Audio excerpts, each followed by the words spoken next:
Eu estou aqui com a, pode chamar de ex-pastora, Sim, senhor. ex-pastora Ana Cláudia. Isso. Você foi pastora há quanto tempo? 8 anos, bispo. 8 anos? Isso. Então, como é que era a sua vida?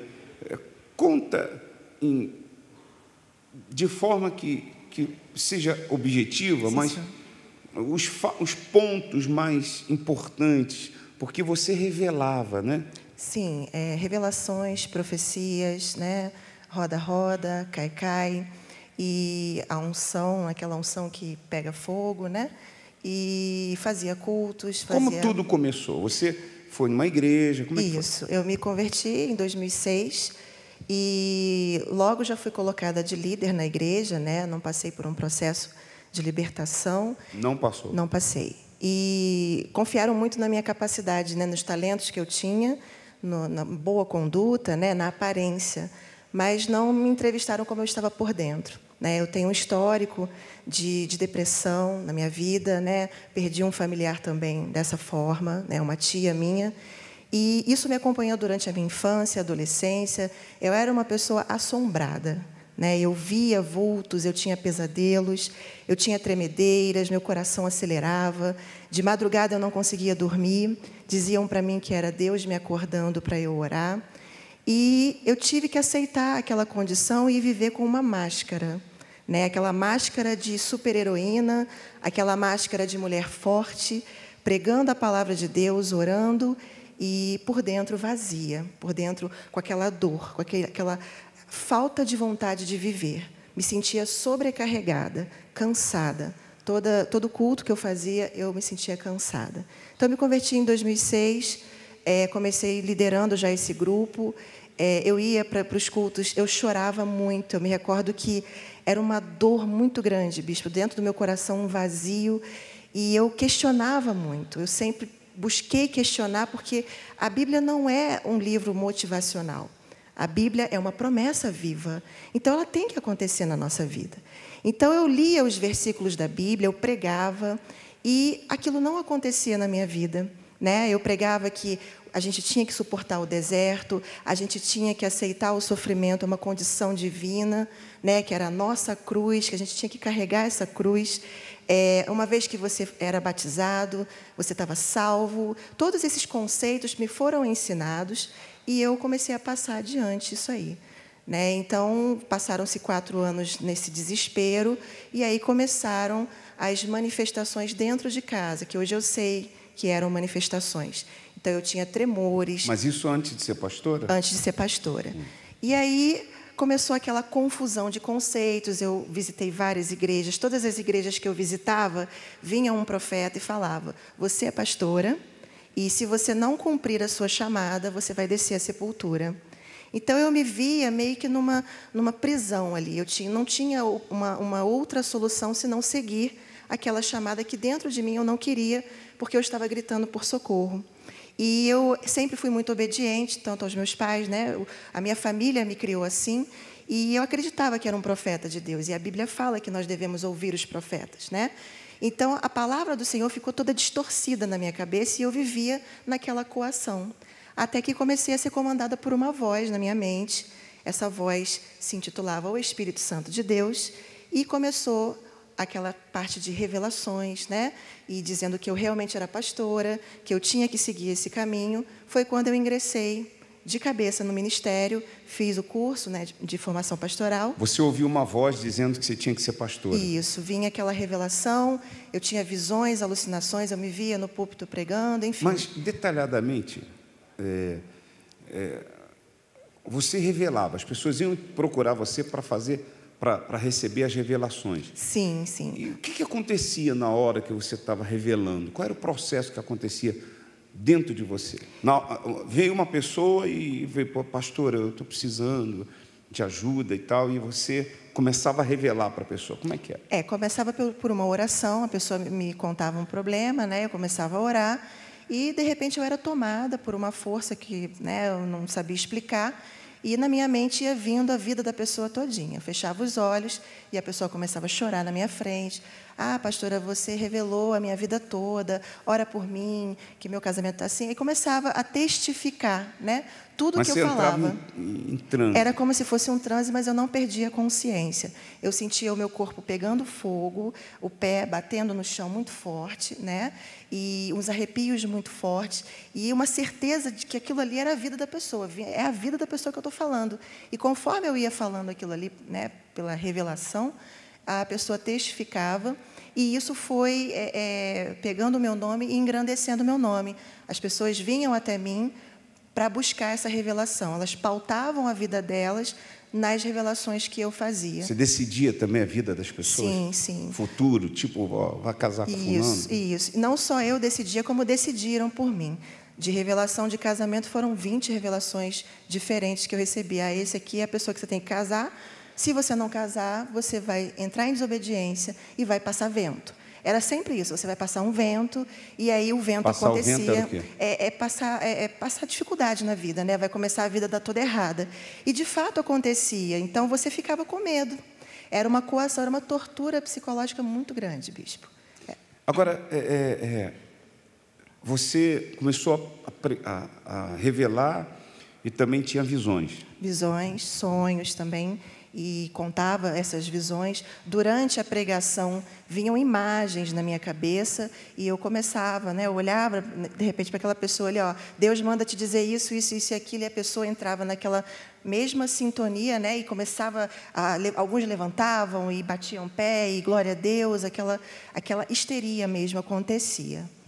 Você falou em histeria.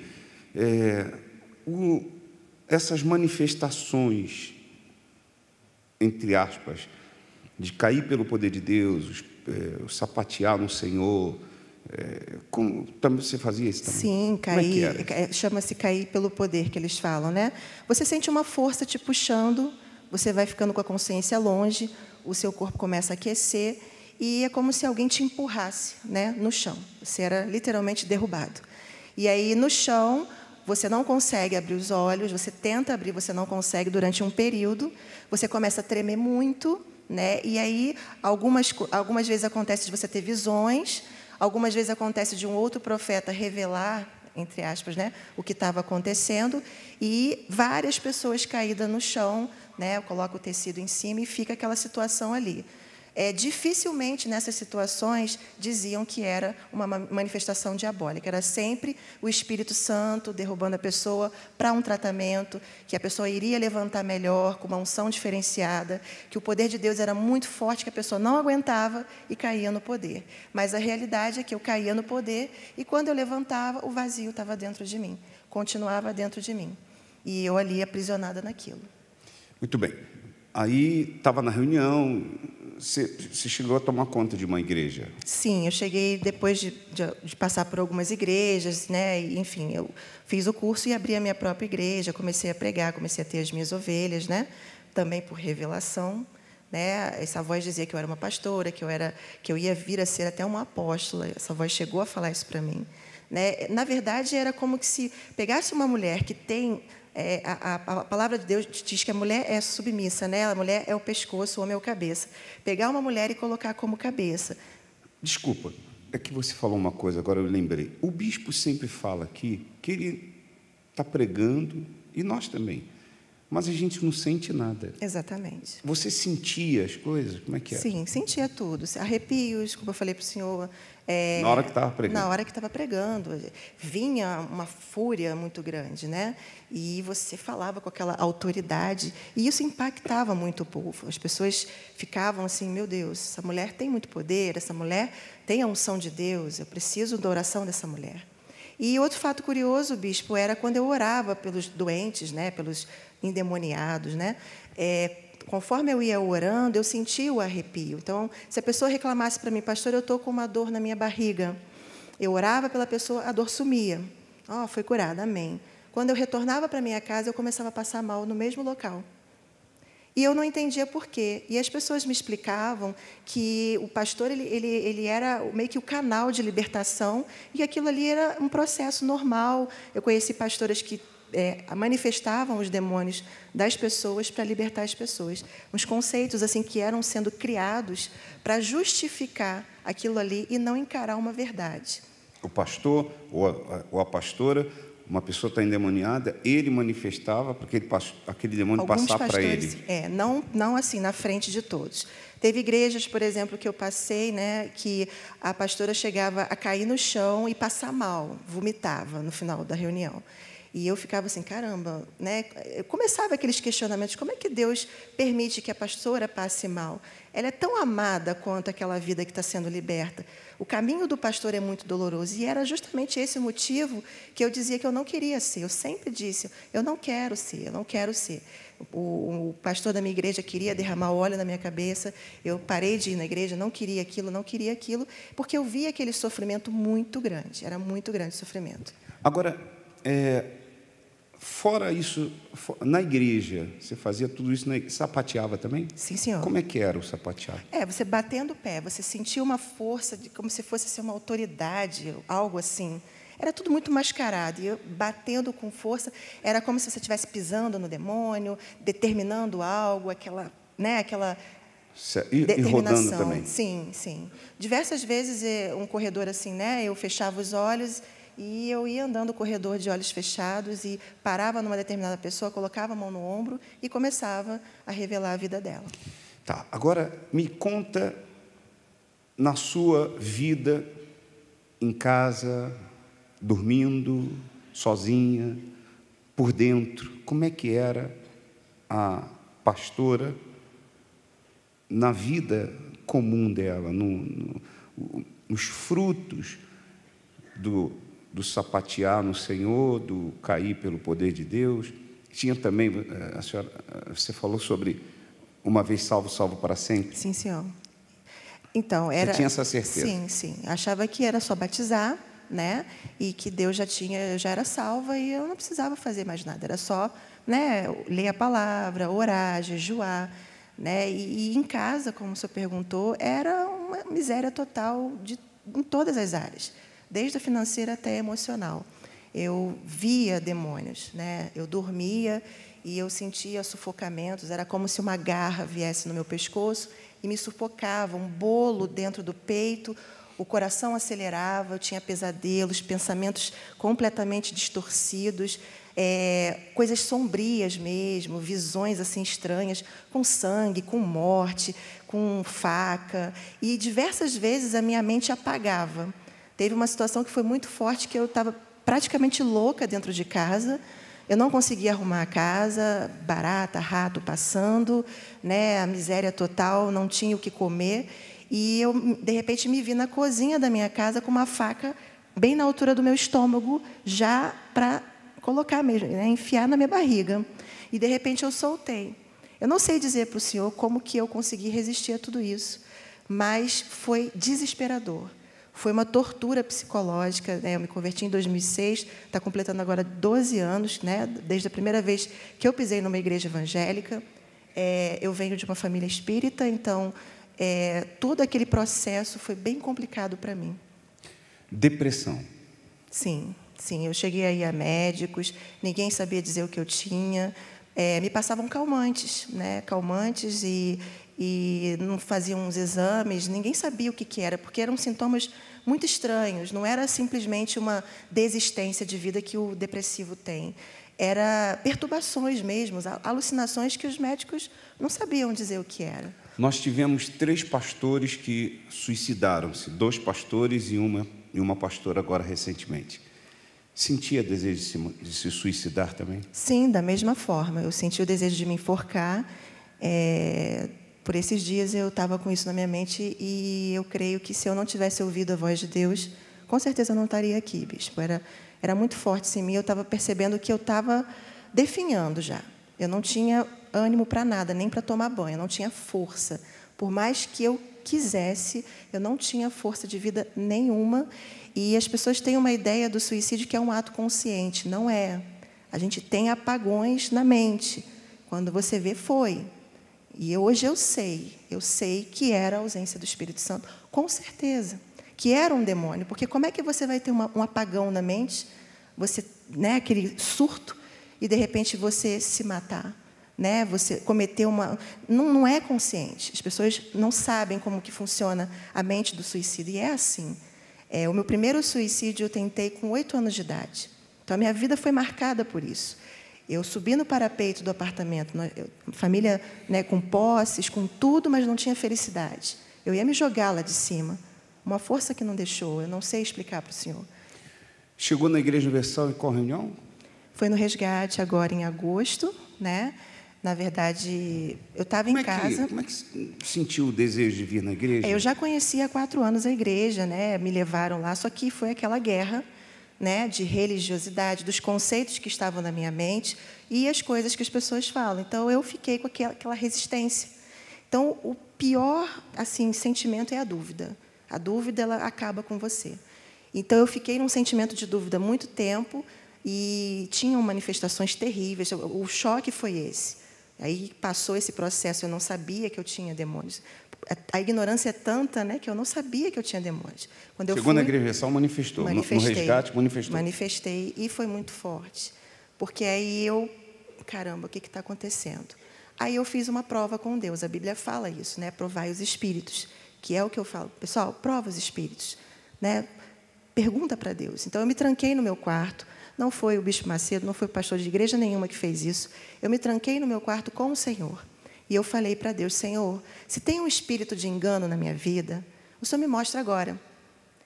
Eu terminei de falar, bispo, eu fui para trás, meu corpo envergou para trás, parecia um filme de terror.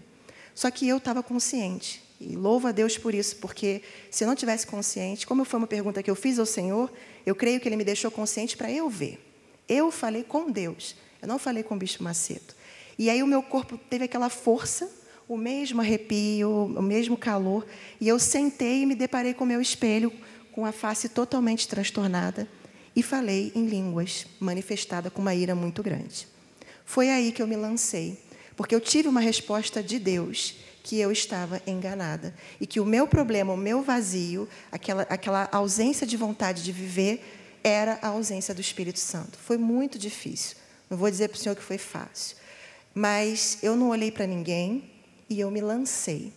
Eu pedi a Deus essa libertação. Eu falei para Deus, Senhor, eu não aceito mais essa situação na minha vida. Foi aí que eu comecei a usar a inteligência. Eu já questionava os versículos bíblicos, mas vinham os versículos bíblicos na minha mente, que é, por exemplo, a provação não é maior do que você possa suportar. Está escrito na Bíblia isso. Então, se está sendo maior que eu possa suportar, Deus não está comigo.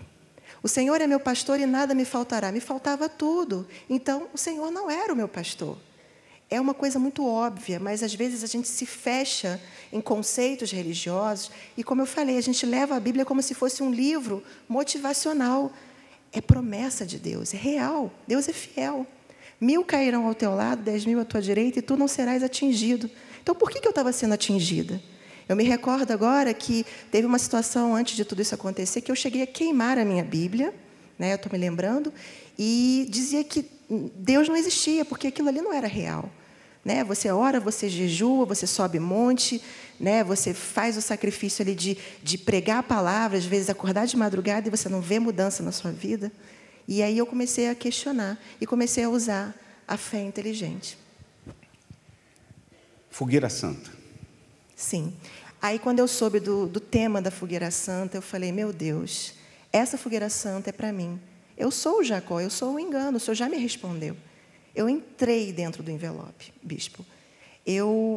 Deus tinha me dado, nessa situação toda de miséria financeira, né, que estava quase me enlouquecendo, Deus me deu uma empresa pequena que estava fazendo um sucesso muito grande na minha cidade.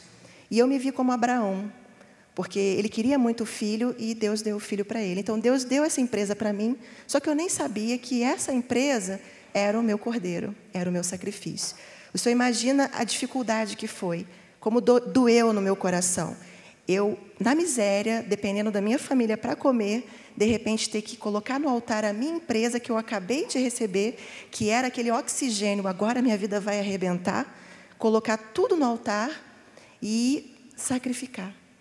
E não foi só a empresa. Deus também pediu outras coisas que eu tinha, e eu vendi tudo que eu tinha. Eu vendi a cama que eu dormia. Eu comecei a dormir num sofazinho rasgado.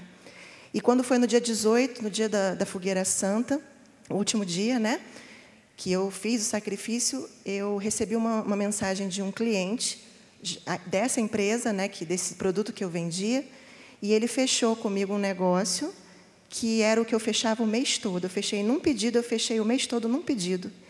E foi tão impactante que o valor do pedido foi exatamente o valor que eu sacrifiquei. Então, Deus disse para mim, eu não preciso do seu dinheiro. Deus não está pedindo dinheiro. Ele está pedindo a fidelidade, a obediência. É você abrir o seu coração. O que aconteceu? Mudou tudo. Aí eu comecei a manifestar o que estava oculto, ainda tinham coisas escondidas, porque eu falei para o Senhor, eu quero uma limpeza geral.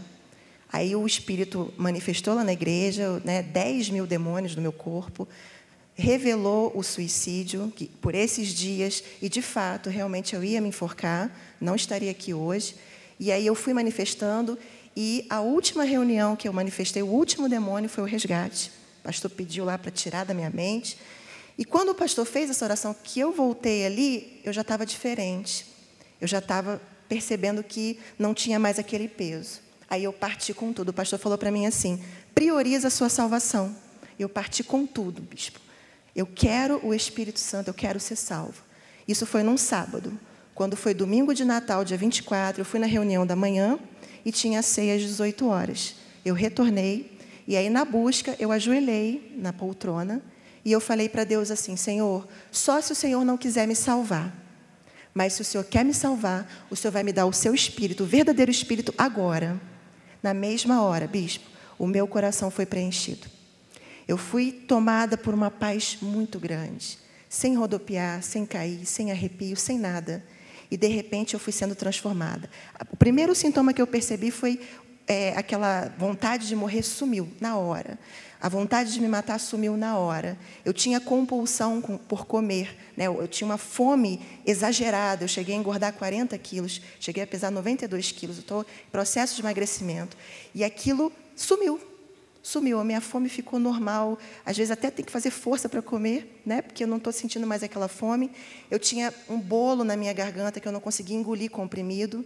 Eu fiz o teste, engoli um comprimido lá e desceu tranquilamente. E aí começou. A minha casa, uma paz muito grande. A minha família, a gente passou um Natal excelente. O melhor Natal que eu poderia pedir a Deus. E, claro que está muito recente, né? Faz uma semana, talvez. Mas eu já vejo em uma semana o que eu não vi em 12 anos, 11, 12 anos. E hoje é completamente diferente. E é uma experiência, bispo, que Deus me deu. Não foi o pastor, foi Deus que me levou para o resgate. Foi Deus que falou comigo naquele quarto, você precisa aceitar uma verdade. É demônio? Então vamos lutar e vamos nos libertar. Eu não esmureci, eu parti para cima. Eu não fiquei com medo do que iam pensar. Eu também não estou com esse medo. O que importa é a verdade, que eu vivi, é uma experiência que eu vivi, ninguém me contou. Então, quando eu vi o suicídio dos 2 pastores, eu falei, eu preciso falar para as pessoas, porque eu vivi isso. E eu afirmo que, realmente, essa ausência, né, essa vontade de morrer é a ausência do Espírito Santo. E o meu apelo é esse, não é falar de placa de igreja, criticar a fé de ninguém, gente. É você revisar a sua fé, é você provar, como o senhor falou aqui agora, fazei prova de mim, né? Prova a Deus, fazei prova do Espírito, analisa a sua vida, seja sincero, porque a salvação, ela é muito importante, ela é preciosa demais. Está em paz. Muita coisa. Deus abençoe. Amém, bispo. Muito obrigado.